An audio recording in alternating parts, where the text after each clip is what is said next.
Good afternoon, ladies and gentlemen. I think this session is about something that most of us use, but don't actually quite see. Every time a container lands, a flight takes off without drama, a factory gets fuel supply, or a supply chain behaves like it ought to, there's an invisible system working underneath, paddling crazily and constantly growing. This is a system set up by the enterprise called Adani. Karan, welcome to this session. You, your dad, your team, and your system has truly created an enterprise which is quite unique.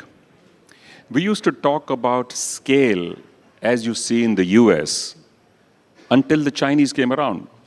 They built factories which were 5, 10, sometimes even 20 times bigger. But what you are showing is actually quite unique.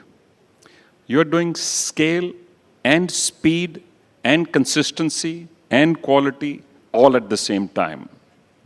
It'd be interesting to understand from you both what is the motivation and what are the processes that you're using which are unique, which allow you to do this. You are in multiple businesses and appear to be equally successful and growth-oriented in each one. Of course, I have questions about some of them as we move along a little bit. So with me, ladies and gentlemen, for a fireside chat is Karan Adani. Karan, a little bit personal stuff first, if you don't mind. I understand you spent a few years in a missionary school before you went off to Singapore and you finished your school education, etc. Is there anything you learned there in that ecosystem environment which you find useful right now? First of all, thank you for having me here. Definitely, it was one of the, if you ask me, one of the most important stage of my life, because I had gone when I was in 7th standard. I was there for 3 years. And if you ask me 3 things which, I still follow that from my time in school. That is, first one is discipline. Because knowing, if you know missionary schools, they are very disciplined. 5 o'clock means you have to wake up at 5 o'clock. If you have to get your bed done by yourself, you have to get it to the T. It felt regimented, but it brought in a lot of discipline in me. The second, I would say, is being self-sufficient, right? Because being in boarding school, you have your ecosystem is basically your friends, and you have to be able to rely on them and at the same time survive as well. So being self-reliant, being self-sufficient was the second thing I really learned. And third one, which was one of the most important, was in the school we had students from all backgrounds and from all parts of the country. So that was my first exposure coming out of a Guju boy, coming out of Ahmedabad, never seen, never interacted with anybody else, getting an exposure to various other parts of the country, people coming from, students coming from different parts of the country. I think that was something very unique and something which I cherish, and ability to understand where each one comes from.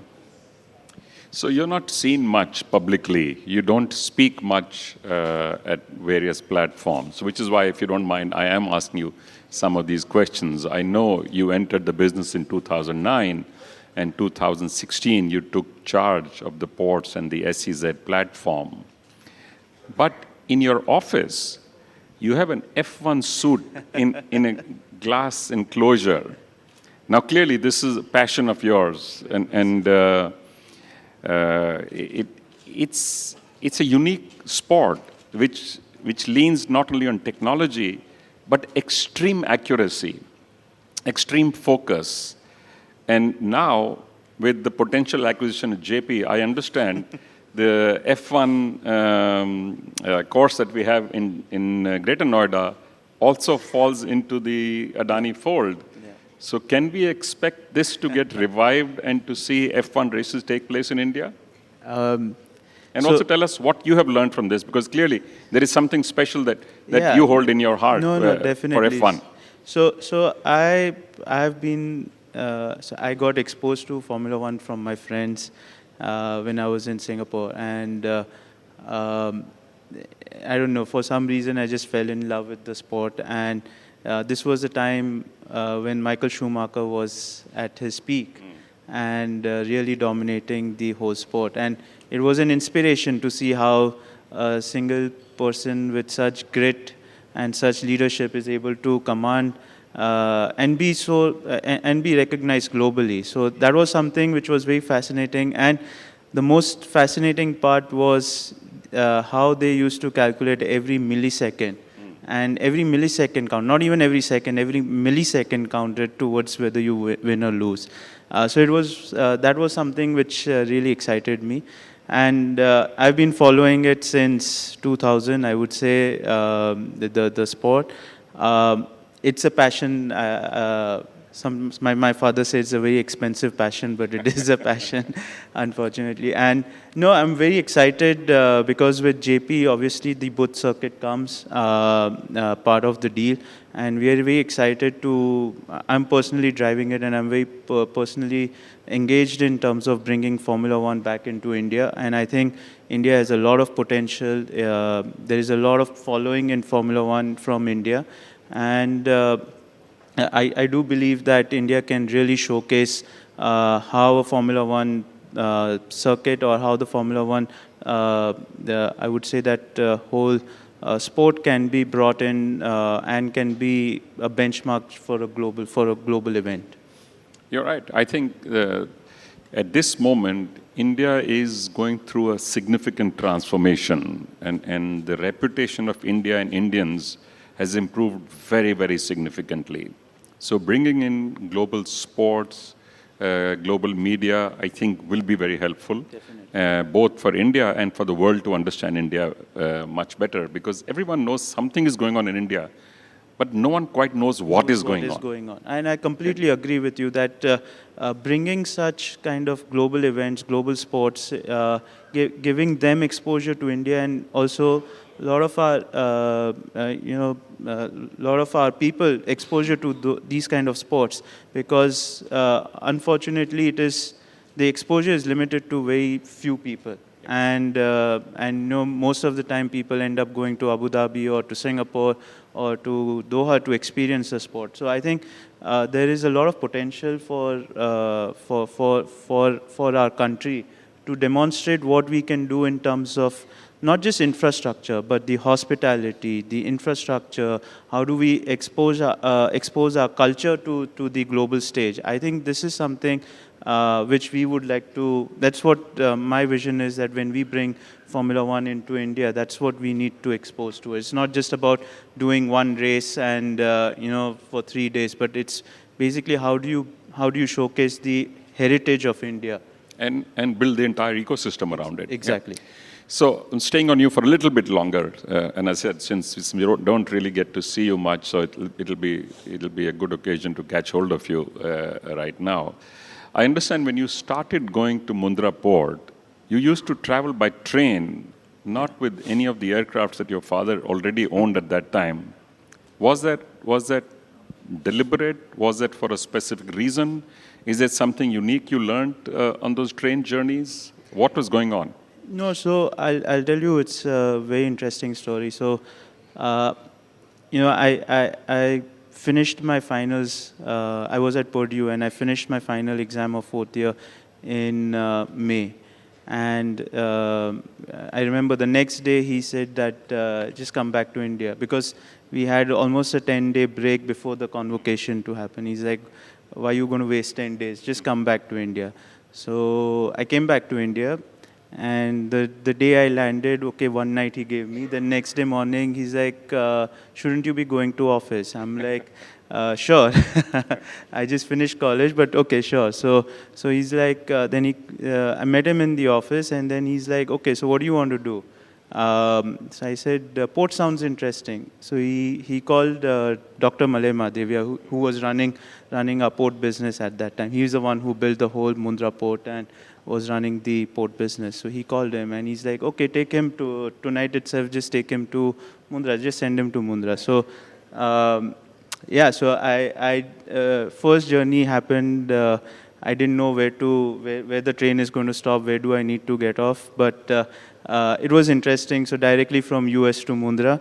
But I think, so first year was very interesting for me because I was put on the field. I was not given any office space, no desk, nothing.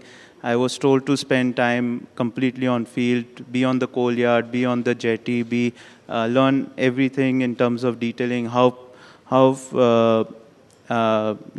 people are feeling over there, how do they manage on ground level.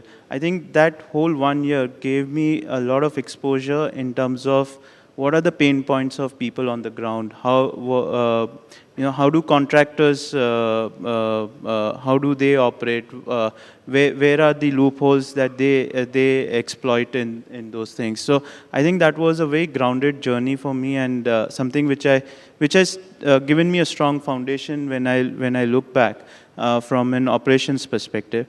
And honestly, at that time, Dad had given a very strict instruction: you treat him like a normal employee, not to be given any special privileges. So that's where I had to do what any new fresher would join the business. I had to go through. Good, and I think it's important, helps you understand, and I guess dealing with people is what would be valuable and useful for you now that you handle the entire HR portfolio of the entire group as well. So at Purdue, you did economics. Yeah. So is there any of the learning that you had at university which you find useful now in your work? I genuinely believe that my biggest learning has been actually being on, being on ground, and honestly experiencing every day how my dad operates. I think that the learning which I got over there is nothing compared to what I got in university, to be honest. So university was more of fun, and but the larger learning was for the first 6 years that I got to operate on the ground. So your wife is from the leading legal family of the country, and I understand she also looks after the Gujarat office of Cyril Amarchand Mangaldas. So is that helpful for you in any way in understanding structuring, understanding process in the businesses that you do? Do you actually have conversations at home about the implications of what you do or what you don't do? No, so I think she's right over there, but no, I think so the way I would put it is we work very closely, and as an entrepreneur, as a family business, you generally are very aggressive when you want to grow, when you want to close the deals. And so it's always good to have a family member who is telling, at least showing you where the risk parameters are, and then you take an informed call. But it has worked very nicely for us because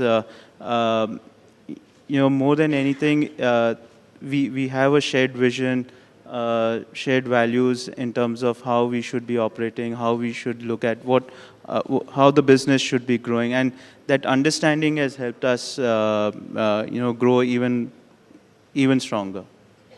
So the Adani build-out not just looks fast, it is almost unbelievable, the pace at which you are growing right now. So what are your big concerns? As you grow rapidly, there are always obviously some challenges and some risks. So what do you try and protect? Do you try and protect the speed? Do you try and protect the predictability? Do you try and protect the scalability? What are your big concerns as you grow? So I think it's a very good question, and there is something that we have been, for the last 2 years, it's something that we have been deeply thinking about, and based on that, we are making a lot of changes in the organization. So two things that we have noticed, that as we have scaled, we find that we have become slow and quite fat. So what we feel is, if you want to continue to grow, as a group, we are committed to doing greenfield capex of 2 lakh crores every year for the next 5 years. So if we have to physically execute this kind of capex, it's impossible to do it in the current method, right? So for us, what matters is speed and scalability. I think what we are going through as an organization is the transformation in terms of, if we have to protect these two things, what are the non-core activities that we are still continuing from the past, and which we can shed, bring in partners, bring in other stakeholders who can help us and drive that, and we rather focus on the large projects, focus on scale and focus on executing for the business purpose, not for executing for an execution purpose. So I think that's a big change that we are going through. So good. So while on this, so what is it in our system currently that still bleeds time and money as a resource, like a slow puncture in everything that you do? And because you've actually thought about this now, in sense of sharpening your focus on the key areas, the core areas, capacity addition, of course, is a delight. Everybody likes to grow. So what has been your learning is, what are the parts that you do not want to give up control of as this goes on? So I think there's two parts. I want the first one as well. What is it that causes this pain and the problems? Sure. So I think as you become bigger and as your scale becomes bigger, the pain point becomes is and the layers, as you become bigger, your layers in the organization increases, right? So I'll just give an example. Today, from chairman to the bottom level, we have in the group 16 layers, right? And what happens with that is, you can't fix accountability because everybody is pushing the buck up or down, right? So when some issue comes, then it's the bottom-most who gets held accountable. If something good is happening, then it is basically the top management which takes the whole credit, right? So I think that is if you ask me, that is a pain point. We realized very, very quickly that actually the people on the ground who are executing, they are the ones who are bringing value. And we need to make sure that they are given the voice at the top to make sure that what is the ground reality is being brought on table. So that decisions are made correctly. I think the second point which you asked, second question, is what we want to hold and what we don't want to. So I'll give you an example. In terms of port operations, right? Today, the way traditionally how we have been operating is, we operate every part of the port. So we have our own operators, we have our own truck drivers, we have our maintenance crew, we have everything. And it worked for us because there was not enough ecosystem at that point of time, good ecosystem to help us drive this objective. Now, as we move forward, what we have done is we've brought in partners, long-term partners with a horizon of 10, 15, 20-year contracts. We said, you operate the whole terminal for us. Our team is going to and you give us the productivity, you give us the uptime. Our job is to make sure that we bring in technology, so there is a continuous improvement in the system. And the second thing that what we've done is, we have merged this thing with our skill development. Because one of the objectives that we want, and I'm sure every industry is facing, is the whole attrition of skilled manpower. Right? Because in India, you have 1.4 billion people. One side, we say that there is a lot of unemployment. Other side, industries are struggling to find trained manpower. So one of the things that we've done is, we have mapped this with our skill academy, where from any project that we have, the hiring, skilling has to be done within the 50-kilometer radius. So you have to give skilling and opportunity to the local youth over there. So with that, two things happens. One, the attrition rate reduces because the stickiness is there of being from that area, geography. And second, you have a continuous pool of people coming in. So it helps you to reduce the risk that even the contractor or a partner would face. So this is something that we are going through, where not just in operations, but even in projects, where we are going through, where we are booking capacities, giving them 5-year contracts to book capacity, so that we are able to execute the project in the timeline which we have committed to our customers. It's a wonderful approach, and the government, it will be music to governments here, because they've been pushing industry to focus more on local communities, focus more on skilling and training, which continues to be one of the biggest challenges that we face. And on the first one, we actually face this ourselves, both in our bicycle business and in the two-wheeler business, where we allowed many of our own processes from inside to be taken out, including our own people to go out and become entrepreneurs and start doing that. And that actually created a wonderful network which was committed, so much so that we are now working with the third generation of people who had actually started that business. So it does create stickiness, it does create a generational relationship. And that's what's truly valuable by building institutions, not just companies. Exactly. And I think that's a wonderful approach you've taken. Let's talk a little bit about capital allocation. Now, sometimes I wonder, you guys seem to have no shortage of money at all. You do anything that you see, anything that moves, you acquire, you go and build. And so how does this happen? What is the process that you use? How do you prioritize? So, from far off, it does feel that we are doing too many things, and it does sometimes, yes. But actually, when you look closer as a group, we are basically focused on three things, and three things only. One is the whole energy utility. And in that, we strongly believe that energy will be the future of global, right? And in that, whether it's not about one energy or the another, it's not just about renewable, but in this space, there is a lot of opportunity to go vertically integrated, as well as to go horizontal in terms of different sorts of energy. And that's where the group is playing, whether it's on renewable energy, thermal, city gas distribution, transmission, distribution, even data center. Data center is an energy business for us. The second portfolio that the group is in is the whole transport and logistics. That's where the ports, airports, railway line, warehousing, that's where it comes in. And then the third is basically materials and science. Basically, any material that the country requires for the infrastructure growth or the digitization. So that's where the whole cement business, the copper, and now we are looking to enter into aluminum. So these are some of the business. So actually, when you think about it, each business actually relies on each other's strength, and that's where that makes us unique, and that allows us to even scale up a little faster. Just so for you know, I'll just answer your question in terms of capital allocation and how we look at it. The way we structure is any new business or any new vertical that we see India needs, or where we see a big opportunity, that we incubate in Adani Enterprise. Adani Enterprise is the holdco for us, and that's the incubator. And then once a business comes to a certain scale, we demerge it, and then it runs independently. Once it runs independently, the balance sheet of that business supports whatever growth that it needs to do.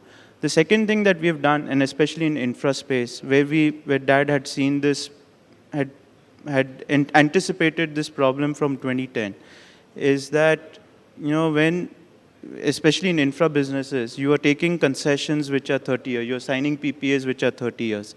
However, and you do your modeling also based on 30 years. But when it comes to actual reality, what we do is we end up taking bank debt. The bank debt is 10 years, so your repayment is done in 10 years, including the principal, and that's where the whole problem happens, right? So one of the things that from 2010 we have started doing was started rating all our businesses at the global bond market.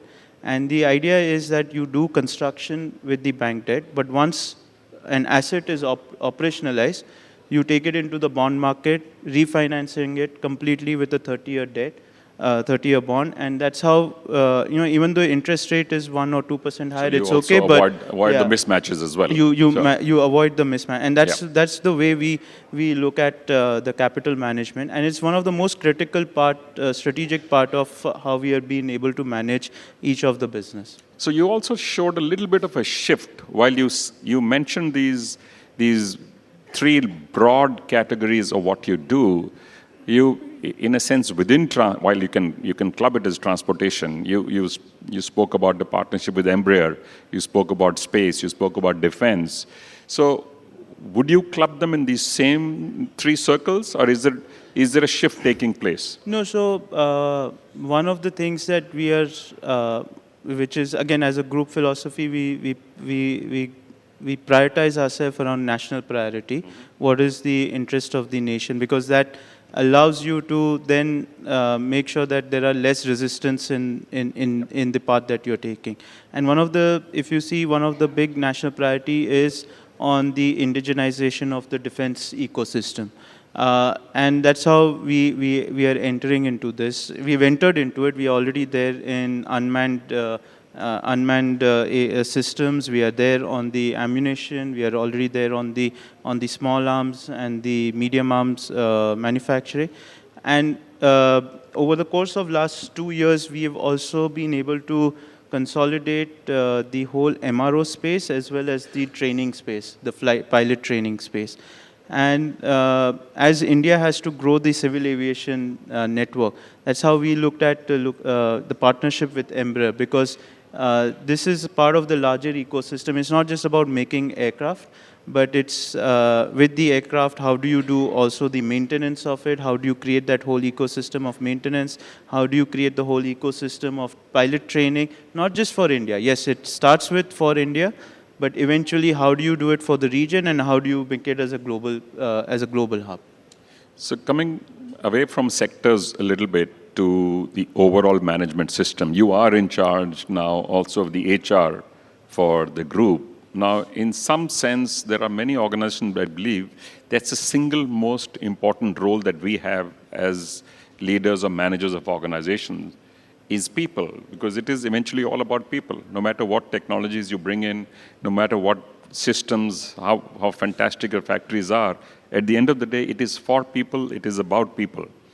So tell us 2 or 3 key attributes of people management as a mantra that you like to follow, and tell us 1 or 2 changes that you would like to make to your system, people management system. Okay, so I'll tell you 2, 3 things, and you're right that people is the biggest concern as you're growing. And your biggest asset. And that's everywhere, right? Yep. And it's not just about leadership, but it's across the board. So one of the things that what has been said, and even in people, the larger part is not the functional competency, but it's the cultural integration. Especially for a promoter-driven organization. That is a larger issue than the functional competency. So the way we operate, and if you see I would say 80% of our leadership, 80% of our leadership is homegrown. So they have joined us as GETs, and they have grown to become CEOs right now. The second thing that why that has been successful is because we've also been able to rotate our leadership team.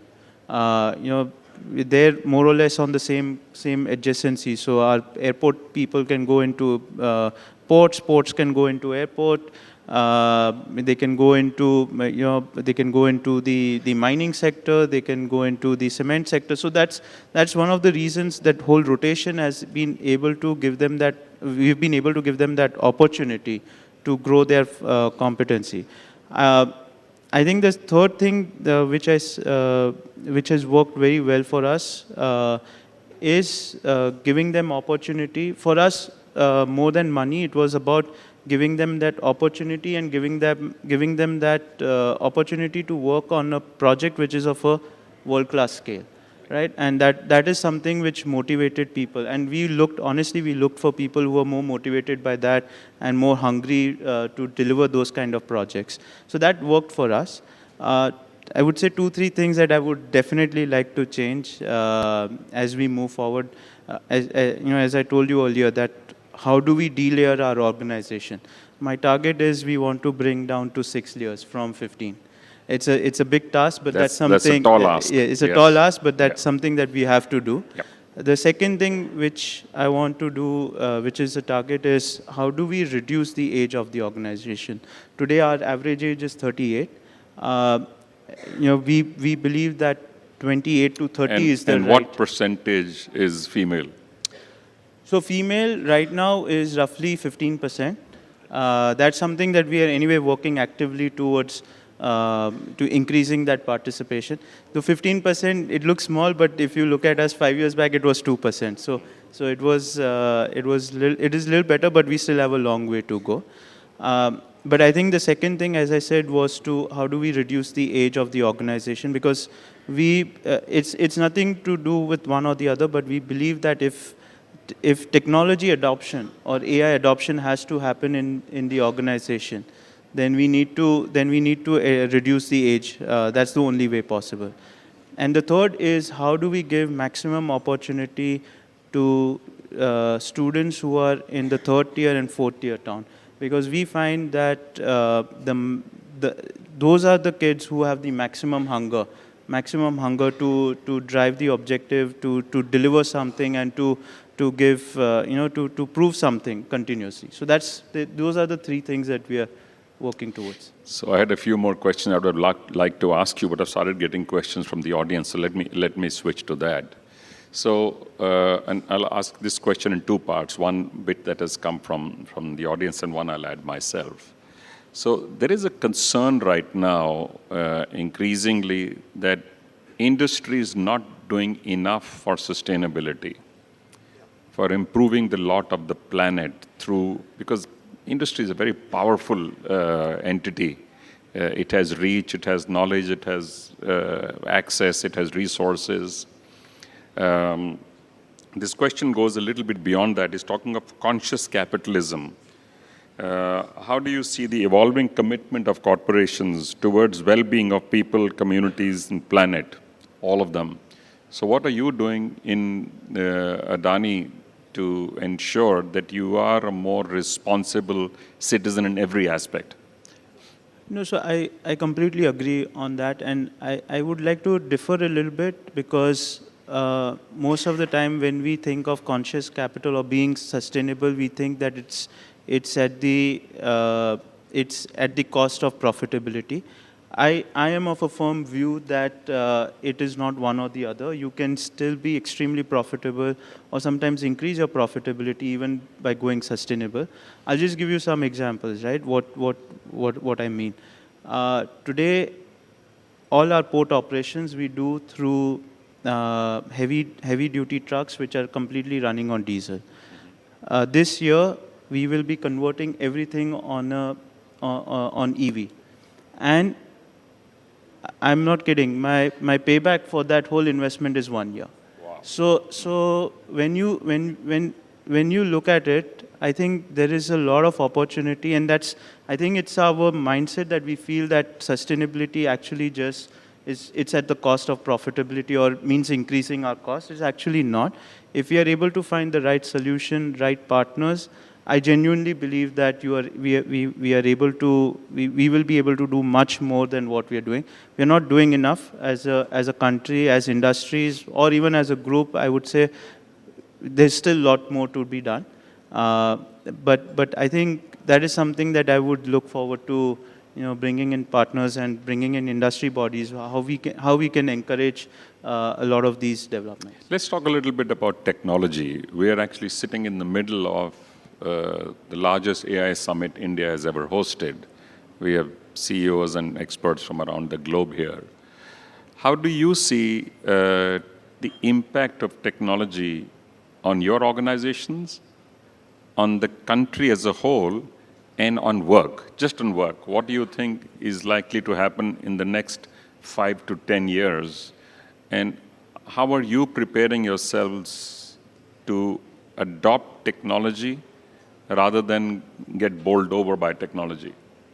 So I think this goes without saying that any organization which does not adopt to AI, honestly, 10 years down the line, they will not survive. And AI, I don't mean in one format, I think across the board.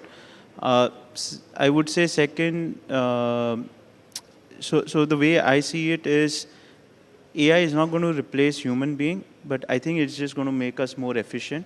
So for a work which we needed, let's say 5 people or 4 people, maybe you just need 1 person right now to do that. And that's what, so with that, I personally believe that it will it will allow us to scale up much faster, any industry. Let me interrupt for a moment. So there is no doubt AI is going to be, if used well as a tool, going to be a phenomenal multiplier in what you can do. But it's also a fact that before people get reskilled, retrained, and get onto new opportunities, which will come because of technology and AI, there is going to be massive job losses as well. How do we handle the social outcome of that? So I personally feel that that is a responsibility of any organization, especially large organization, that how do we retrain our people? Because without that, I agree with you, it is going to create a lot of social pressure. It means you are going to have job losses. But as a social, as a responsible corporate, because AI is not going to happen that today you switch on and tomorrow say it will start, right? It is a journey, even for an organization, a 2-year journey where you implement the tools, where you get the organization used to it, the change management. And one of the biggest part of the change management is how do you retrain your manpower. I do believe that it's not possible that 100% of them are going to get retrained. But yes, if we are able to achieve 50-60% of it, it will be very good. I think the second thing that will hamper is the new job creation, because as the country grows, and with AI your efficiency comes in.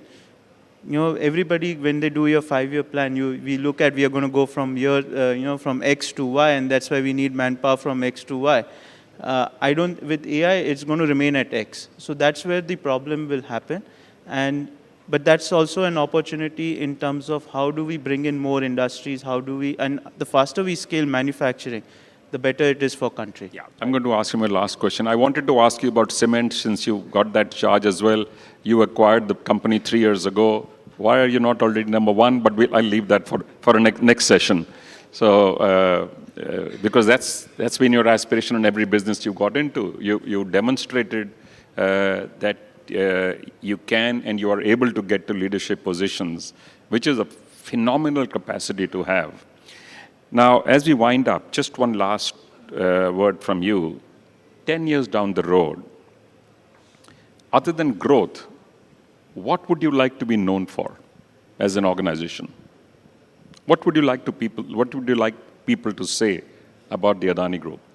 So I think apart from being known for growth, scale, large projects, I think the most important thing that we would like the group to be known for is being a responsible citizen for the country and for the people of the country.